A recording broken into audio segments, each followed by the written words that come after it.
Jien jisimni Gomer u l-istorja tiegħi mhix waħda li tiltaqa' magħha ta' spiss. Għal żmien twil kont ngħix fl-Umbri imbieħ ġismi biex nibqa' ħaj. It-toroq ta' Iżrael kienu dari u Dnub kien il-kumpanji tiegħi ta' kuljum.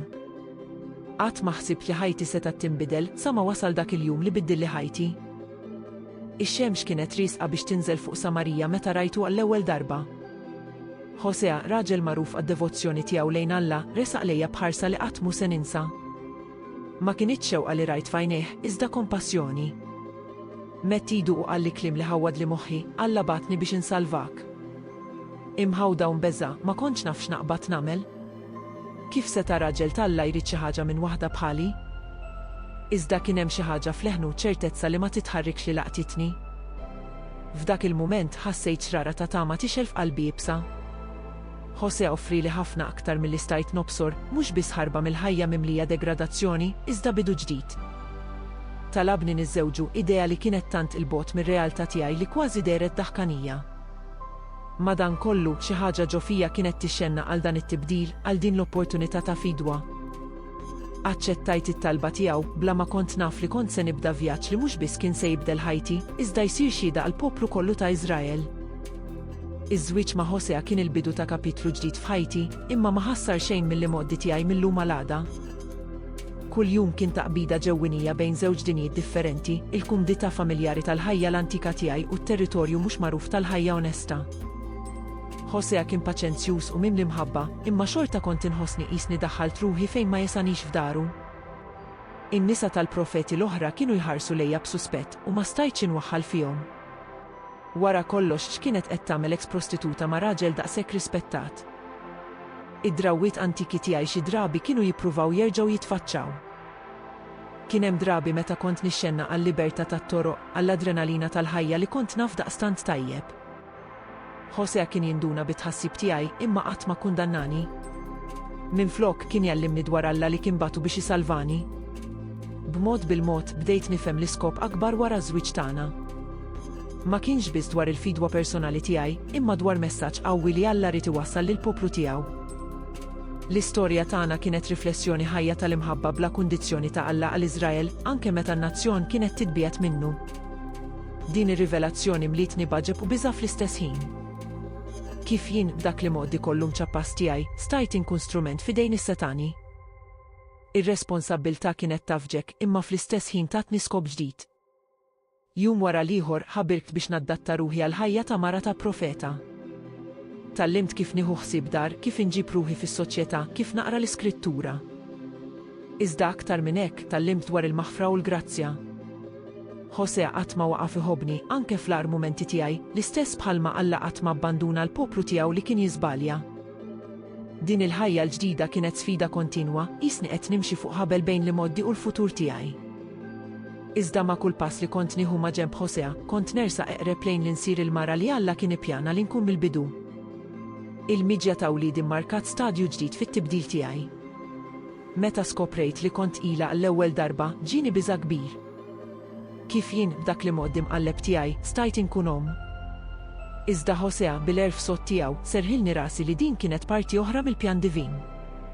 L-ewwel wils tagħna twilet f'lejl mimli kwiekeb. Hosea ħadu f'dirajh u qal, ismu se jkun Jeżrael. Bajt mistaġba bl-għażla. Jeżrael tfisser Alla jiżra, iżda kien ukoll isem ta' wied magħruf qadmija li xerdet fih. Hosea spjegali li jibna kellu jkun sinjal, Alla kien se jiġġudika d-dar ta' Jehu għal massakri f'Jeżrael, imma kien ukoll se jiżra bidu ġdid tal-Iżrael. It-tifla tagħna ġiet wara. Meta Hosea semmija l-Ruhama li tfisser mhux maħbuba, qalbi nkisret. Kif stajna nsejħu li t-tifla tagħna stess mhux maħbuba? Imma għal darb'oħra kien hemm skop akbar. Kien tfakkira tal-uġieħ li Iżrael kien irrifjuta l-imħabba t'Alla bħalma jien kont għamilt fl-imoddi. Fl-aħħar ġiet tieni tifel tagħna. Hosea semmih l-Ommi li tfisser mhux il-poplu tiegħi. Kull isem kien messaġġ ħaj xhieda miexa ta' relazzjoni mħawda bejn Alla u Iżrael. Li trabbi lil uliedi b'dawn l-ismijiet kien sfida ta' kuljum. Kull darba li kont insejħilhom kont niftakar fil-pis tal-messaġġ li konna qed inġorru. Li nfisser it-tifsira ta' isimhom hekk kif kienu qed jikbru kien xogħol jibes, iżda kien ukoll opportunità biex nagħlem dwar il-kumplessità tal-imħabba u l-fedeltà t'Alla. Permezz ta' wliedi bdejt nifhem b'mod aktar profond ir-rwol tiegħi f'dan id-drama divin. Ma kienx biss dwar il-fidwa personali tiegħi, iżda dwar li nkun eżempju ħaj tal-ħniena t'Alla. Kull tbissima, kull dema ta' wliedi kienet fakkira tal-imħabba bla kundizzjoni li kont irċevejt u li kont imsejħa biex nuri. Wliedi saru l-ankra tiegħi iżommuni soda meta l-maltemp tal-imoddi kien jeddet li jiġbidni lura. Permezz tagħhom tallimt it-tifsira vera tal-imħabba u s-sagrifiċċju tħejjini għall-isfidi li kienu għadhom ġejjin. Minkejja t-tibdil kollu li kont għaddejt minnu, is-sejħa tal-imoddi tiegħi qatt ma siktet għal kollox. Bħal ġemġima persistenti kienet issegwini it-tentani b'wedit ta' libertà u familjarità. U f'mument ta' dawfija ċedejt. Il-waqa ma kienitx f'daqqa, iżda tela ħafifa u qarriqa l-isfel. Bdiet b'indulġenzi żgħar ħarsa l-hawn, ħsieb lem. Bil-mod il-memorji tal-ħajja ta' qabel tiegħi bdew jiksbu kulur u dija jamxu sbuħija tal-ħajja li kont bnejt ma' Hosea. Lejla waħda, meta Hosea kien barra fuq waħda mill-missjonijiet profetiċi tiegħu, it-tentazzjoni saret insapportabbli. Ħallejt id-dar tagħna lil uliedna dak kollu li konna bnejna. Erġajt lura fit-toroq li darba kont insejħilhom dari, infittex is-sens fals ta' kontroll li l-ħajja ta' prostituta kienet tagħtini. L-ewwel ftit jiem kienu taħlita li tiskurjak ta' ferħ kbir u ħtija. L-adrenalina tal-ħajja l-antika tiegħi kienet għaddejja minn ġo fija, iżda kull mument kien imtebba bit-tifkira tal-ħarsa mimlija mħabba ta' Hosea u l-uċuħ innoċenti ta' wliedi. Hekk kif il-jiem saru ġimgħat, ir-realtà tal-għażla tiegħi saret ċara. Il-libertà li kont qed infittex kienet illużjoni. Minflok sibt li nnifsi maqbuda f'xibka ta' mistħija u ndiema. L-uċuħ tal-klijenti tiegħi saru sfokati, kull wieħed ifakkarni fl-imħabba safja li kont abbandunajt. L-ar kien iski tas-surdanti talla. Qabel anke fl-aktar mumenti mudlama tiegħi kont inħoss il-preżenza tiegħu. Issa der li kien hemm abbiss li ma jistax inqasam bejnietna. Kontraditur mhux biss lil Hosea imma lil Alla nnifsu li kien salvani. Hekk kif id-disperazzjoni tiegħi kibret bdejt nifhem tassew il-profondità tal-messaġġ li jien u Hosea kellna nirrappreżentaw. Jien kont Iżrael indur ripetutament lejn maħbubin folots waqt li Alla kien qed jistenna paċenzjużament b'diraħ miftuħa. Din ir-realizzazzjoni kienet qed tikkunsmani. Kont ħarbat kollox tefajt il-barra t-tieni ċans prezzjuż li kien ingħatali. Kif seta' Hosea jaħfirli? Kif seta' Alla jaċċettani lura? Ftit kont naf li l-istorja tiegħi kienet għadha l-bogħod milli tintemm u li l-kapitlu l-aktar sorprendenti kien għadu ġej. Il-qiegħ tal-bir wasal aktar malajr milli stajt nobsor. Il-waqa tiegħi ma kienitx biss spiritwali imma wkoll fiżika u finanzjarja. It-toroq li qabel kienu jidhru familjari issa kienu krudili u blaħnina.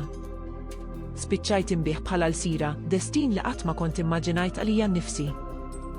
Is-suq tal-ilsira kien post ankubi.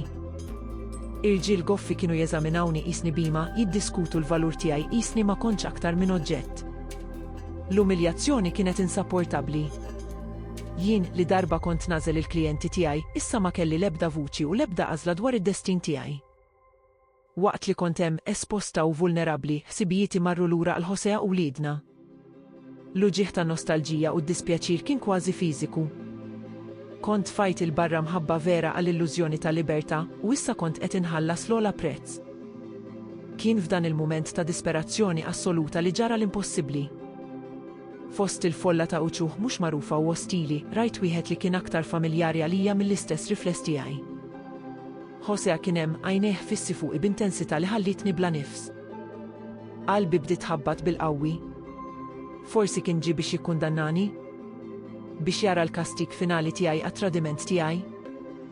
Imma meta ħarsitna ltaqat ma rajtx rabja jew disprezz f'għajnejh. Rajt imħabba daqstant profonda u bla kundizzjoni li ġelitni nirtriet. Għall-istaġib sħiħ tiegħi, Hosea resaq lejn min kien qed ibih. Il-kliem li qal wara biddel kollox se nerġa' nixtriilkom. Il-prezz li ħallas ma kienx żgħir, 15 il-biċċa tal-fidda u ammont konsiderevoli ta' xajr. Kien aktar milli kont niswa fis-suq, aktar milli kont jistħoqli. Meta Hosea ħadni minn hemm, ħilsa għal darb'oħra bil-kemm stajt nemmen. Ma qal xejn waqt il-mixja tagħna lejn id-dar, imma skit tiegħu kien jitkellem volumi. Kull pass li konna nieħdu flimkien kien tifkira ħajja tal-grazzja li ma ħaqnix li kont irċevejt. Dakinhar fimt tassew it-tifsira tal-imħabba li tifdik. Hosea mhux biss salvani mill-ġasar fiżiku, imma offrilni ċans ġdid ta' fidwa spiritwali. L-azzjoni tiegħu kienet tirrifletti l-imħabba tal-Alla għal Iżrael, dejjem lest biex isalva lil poplu tiegħu ma jimpurtax kemm ikunu dbiedu. It-triq qudiemna ma kinitx se tkun faċli, kont naf. Kien hemm ħafna x'inbena mill-ġdid, ħafna fiduċja x'tinkiseb lura. Imma l-ewwel darba f'ħafna żmien ħassejt it-tama. Tama mwilda mhux mis-saħħa tiegħi nnifsi, imma mill-imħabba soda ta' raġel li kien jirrifletti l-qalb tal-Alla nnifsu. Ir-ritorn id-dar kien biss il-bidu ta' vjaġġ twil u tawġieħ ta' ndiema u rikonċiljazzjoni. Li naqsam l-adba tal-bib li kont abbandunajt xhur qabel kienet waħda mill-esperjenzi l-aktar diffiċli f'ħajti. Il-ħarsa ta' sorpriża u konfużjoni fuq wiċċu Lidi kisret li qalbi. Kif stajt nispjegalhom fejn kont għaliex ħallejthom? Hosea bil-erf tiegħu ma talb spjegazzjonijiet immedjati. Tani l-ispazju biex nerġa' niġbor lili nnifsi biex insib posti mill-ġdid f'dik id-dar li kont irrifjutajt. Imma skid bejnietna kien tqil, mimli bi kliem mhux maqtuħ u ġerħat fondi. Il-jiem kienu jitkaxkru kull wieħed iġib sfidi ġodda. Il-mistħija kienet tikkun smani tagħmilha diffiċli biex inħares f'għajnejn Hosea jew biex inħaddan lil Lidi. Kif stajt jistħoq li l-imħabba tagħhom wara dak kollu li għamilt? Il-ħtija kienet sieħba kostanti tfakkarni f'kull mument fil-ħsara li kont għamilt lill-familja tiegħi. Bil-mod il-mod bdejt nifhem li l-indiema vera kienet aktar milli sempliċement tħoss rimors. Kienet dwar bidla, dwar li tagħmel għażliet differenti kuljum. Kienet dwar li tiffaċċja l-konsegwenzi tal-azzjonijiet tiegħi u taħdem bla waqfin biex terġa' tibni l-fiduċja li kont qrid. Hosea mexxini f'dan il-proċess paċenzja li bil-kemm stajt nifhem. Għallimni dwar l-imħabba tal-Alla, imħabba li ma tiddependix fuq il-merti tagħna, imma li tippersisti anke meta nfallu ripetutament. Permezz tal-azzjonijiet u l-kliem tiegħu, bdejt nara l-profondità tal-imħabba divina li l-istorja tagħna kienet qed tirrappreżenta. Ir-rikonċiljazzjoni ma' Lidi kienet proċess bil-mod u delikat. Kull tbissima eżitanti, kull tannieqa riluttanti kienet rebħa prezzjuża. Tallimt napprezza dawn il-mumenti żgħar ta' grazzja, nifhem li l-fejqan ma kienx se jiġi f'daqqa, imma f'passi żgħar ta' kuljum. Il-lili kienu partikolarment diffiċli. Mimduda ħdejn Hosea kont inħoss il-pis ta' dak li kont għamilt. Imma kien f'waħda minn dawn il-lili li fl-aħħar tkellem jikser iskit li kien qed jifridna. Kliemu kien sempliċi imma profond, Alla ma ċedix minn Iżrael u jien mhux se nċedi minnek. F'dak il-mument l-imblokk infetaħ. Bkejt kif qatt ma kont bkejt qabel, inħalli l-uġieħ kollu, in-nidem u l-gratitudni nixxi liberament. Hosea żammni sod, id-dmuħ tiegħu jitħallat ma' tiegħi. Kien il-bidu tal-fejqan veru tagħna. It-triq il-qudiem xorta kienet se tkun twila u ta' sfida, imma issa kelli t-tama. Tama msejsa mhux fuq is-saħħa tiegħi nnifsi, imma fuq l-imħabba soda tal-Alla, riflessa permezz tal-qalb fidila ta' Hosea. It-trasformazzjoni ta' qalbi ma kienx ġrajja f'daqqa, imma proċess gradwali u profond. Bħal żerrija mħawla f'ħamrija għammiela, l-imħabba bla kundizzjoni ta' Hosea u l-grazzja tal-Alla bdew iżerqu fija jibdluni minn ġewwa l-barra. Il-jiem saru ġimgħat, il-ġimgħat saru xhur u ma kull tluħ ix-xemx kont inħoss bidla sottili ġo fija. Il-vojt li qabel kont nimla bi pjaċiri momentanji issa sab sodisfazzjon fil-preżenza tal-Alla u fl-imħabba tal-familja tiegħi. Tallimt napprezza żbuħija tal-affarijiet sempliċi, id-daħk ta' Lidi, il-mess ġentili ta' Hosea, l-għana tal-asafar mas-sebħ. Dawn il-ferħat żgħar li qabel kienu jgħaddu bla ma ninduna bihom, issa kienu jimlew qalbi bi gratitudni. Ir-relazzjoni tiegħi ma' Hosea fjurit b'mod li qatt ma kont immaġinajt li seta' jkun possibbli. Dak li qabel kien aqda rranġata minn Alla nbidel f'imħabba profonda u vera. Bdejt nara fih mhux biss ir-raġel li salvani, imma sieħeb ħabib xi ħadd li miegħu stajt naqsam il-biżgħat l-aktar fondi tiegħi u t-tamiet l-akbar tiegħi. Hekk kif qalbi nfetħet skoprejt passjoni ġdida għall-kelma tal-Alla. L-iskrittura li qabel kienet tidhirli l-bogħod u ma nistax nifhimha ħadet il-ħajja. Permezz tagħha bdejt nifhem l-istorja tiegħi nnifsi bħala parti minn xi ħaġa ferm akbar l-imħabba eterna tal-Alla għall-poplu tiegħu. It-trasformazzjoni tiegħi m'għaddietx bla ma ġiet innotata. In-nies li qabel kienu jħarsu lejja b'suspett issa kienu jfittxuni għal parir u faraġġ. Sibt li nnifsi naqsam l-istorja tiegħi mhux bil-mistħija imma bl-umiltà u l-gratitudni nixet il-qawwa trasformattiva tal-imħabba divina. Madankollu il-bidla l-aktar profonda seħħet fil-fema tiegħi tal-imħabba. L-imħabba li kont naf qabel kienet egoista, ibbażata fuq ix-xewqa u l-interess personali.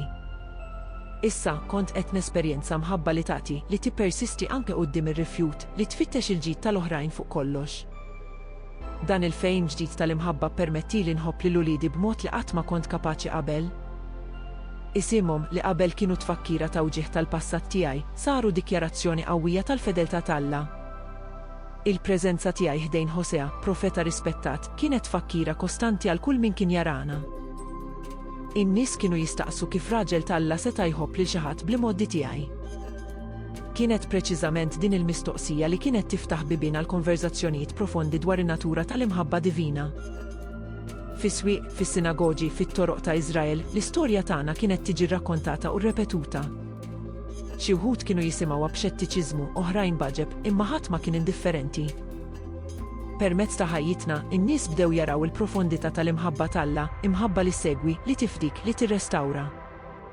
Bdejt nitkellem pubblikament, naqsam l-istorja tiegħi ma' nisa li sabu ruhom fl-istess ċirkostanzi li darba kont fihom jien. Kliemi, imwieled mill-esperjenza u mtaħħan mill-grazzja, kien joffri tama lil min ħassu lil hinn mill-fidwa. Hekk kif xieħna jien u Ħosea sirna xhieda ħajja tal-fedeltà t'Alla. L-għaqda tagħna li bdiet bħala ordni divina kienet inbidlet f'imħabba profonda u li ddum tirrifletti l-impenn etern t'Alla mal-poplu tiegħu. Irrealizzajt li ħajti ma kienx tiegħi, imma kanal li minnu l-imħabba t'Alla kienet nixxi fid-dinja. Kull jum kien opportunità biex ngħix din il-verità, biex inkun riflessjoni tanġibbli tal-grazzja divina. U hekk inkompli l-mixja tiegħi mhux aktar bħala Gomer il-prostituta, imma bħala Gomer il-maħbuba t'Alla, simbolu ħaj tal-imħabba bla kundizzjoni tiegħu għalina l-koll. Nittama li billi naqsam l-istorja tiegħi, il-vjaġġ tiegħi ta' waqa' u fidwa jispira tama f'qalbek, ifakrek li ma jimpurtax kemm tkun tbeqgħet, l-imħabba t'Alla dejjem tilħqek. Jalla ġġor miegħek din il-verità, l-imħabba t'Alla hija aqwa mill-fallimenti tagħna, aktar profonda mill-ġrieħi tagħna u aktar dejjima mid-dubji tagħna. Sal-laqgħa li mistana.